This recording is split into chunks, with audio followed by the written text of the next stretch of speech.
Hi, Otto here for Bavarian Autosport. Today we're going to be talking about fault code diagnostics and the new C-Reader 6 fault code diagnostic tool, which also reads live engine sensor data.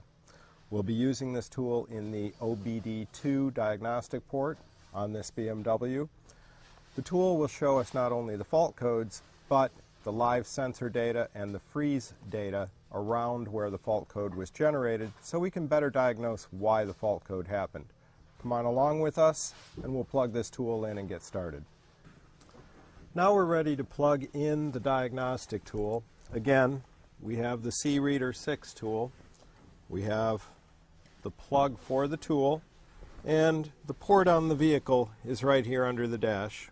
We have a little door that we pull down, and the port is right here. We'll take our plug, insert it into the port,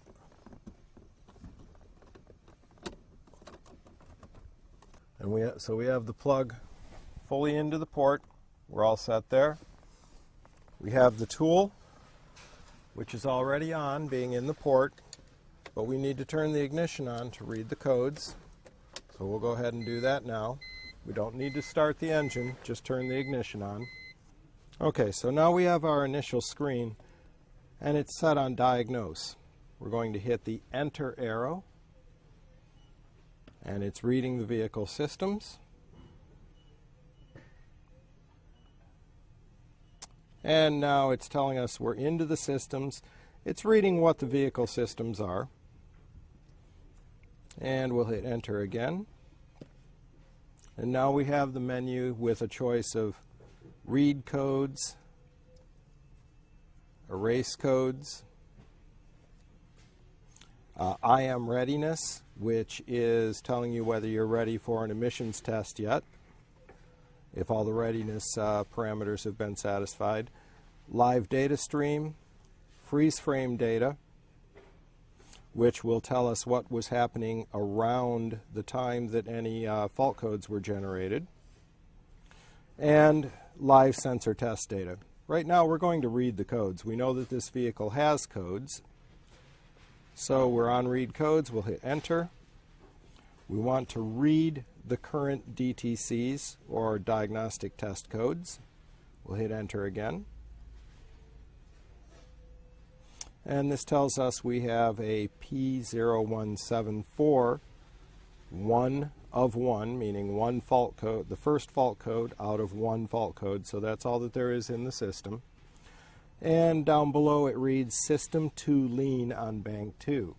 Now that's telling us that cylinders 4 through 6 are running 2 lean according to what the oxygen sensor is reading.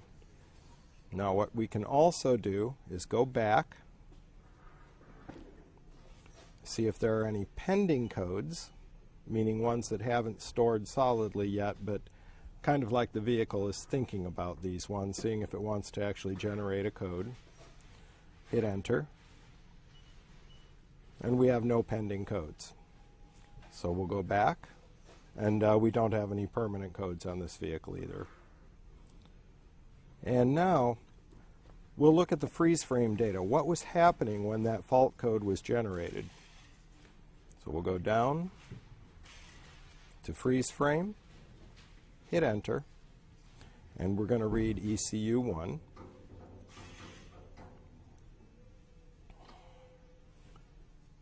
And we're looking for data. Now we have the fault code, P0174, and fuel system 1 status and 2 status, clear. The fault code happened when we had a calculated load value of 19% load, engine coolant temperature, and we'll keep on going for the next screen. Here we have our fuel trims. These are what are very useful in figuring out lean and rich fault codes. This is telling us the short-term trim, which is a constantly changing trim, not held as a constant value, but constantly changing due to engine parameters. For bank 1, which is cylinders 1 through 3, was at 12.5% positive. That means it was adding 12.5% fuel. Short term for bank 3, which is the after cat sensor for bank 1, for cylinders 1 through 3, is 22.7%. And as we read down the scale for the rest of the banks, bank 2, bank 3, bank 4, we're reading positive fuel trims all the way down. We'll look at the next page. Continuing positive fuel trims of pretty high levels. This happened at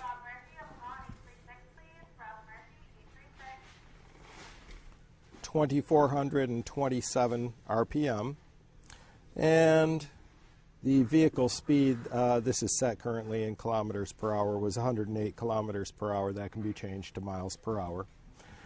So we can know what was going on with the vehicle. We then take all this information and do some deduction, which we'll talk about in our article on the blog on this, on how to read this fuel trim information and what to do with it. But you can see that it's adding a fair amount of fuel. Anything over 10% is a pretty good amount of fuel for a fuel trim. So let's go back, and now we can also read live data. If we wanted to also go out and drive the vehicle to figure out what's happening during the driving as well for further information, we can go up to Data Stream, hit Enter, ECU1, and we're going to start the engine. Now this will read the live data for the fuel trims, the oxygen sensor voltages, and so on, and we'll for the moment, we'll view all items. We could view only selected parameters if that was all we were concerned with. It's acquiring data.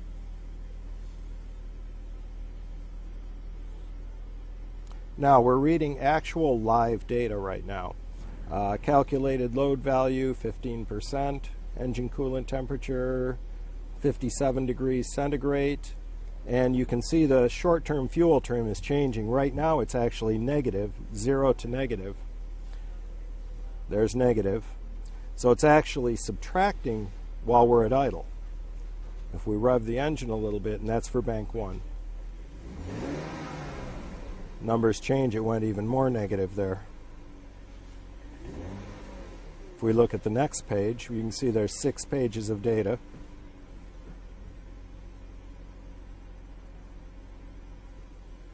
Here's page 2. We have more fuel trim numbers. Now these are running generally positive on these ones. There we go, negative on a couple. So we would read this data, write it down, and come back to analyze it later on after our drive. And at idle here, we're only getting some information. Under driving conditions, we would have more information. And here's our RPM, our temperatures, timing advance, mass airflow sensor, throttle position sensor, secondary air, and all the other sensors here, oxygen sensor voltages.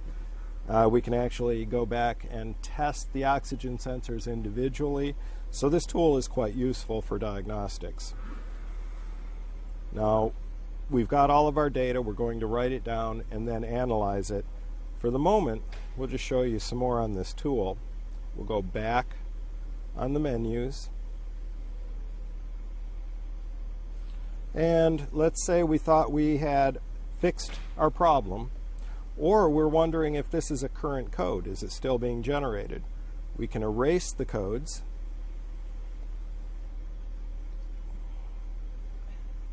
And yes, I'm sure I would like to erase.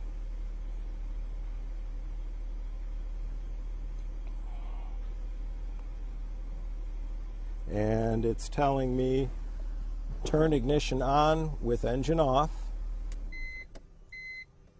and then to continue.